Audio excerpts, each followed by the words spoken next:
Hey Pash Fam, welcome to another week and another challenge.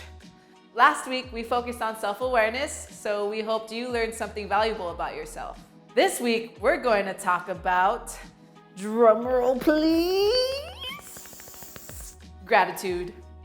Practice gratitude by writing a small thank you note to someone you appreciate every day of this week. So this week's challenge could be easy for some and actually difficult for others. For those who find it difficult to express gratitude externally, you can start off by writing in your planner, anywhere in your planner, and express your gratitude there. So for those who find it a little bit easier to express gratitude externally, simply write a note, send a text, slide into the DMs once that person pops in your head. In my personal experience, I reflect a lot, as you can tell in all these Challenge of the Week videos.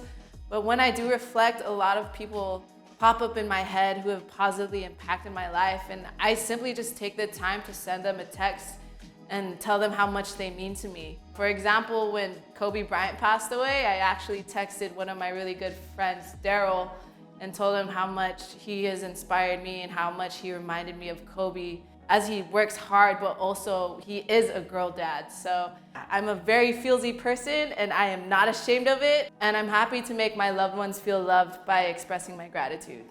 So we hope you have fun with this week's challenge and maybe even carry it over to your everyday life. With that said, the Pash Fam was first on my list for this week. So thank you, Pash Fam. I deeply appreciate you. I have been with Passion Planner since the beginning and we wouldn't be here without you. So thank you for inspiring us every day, and we wish you a great week.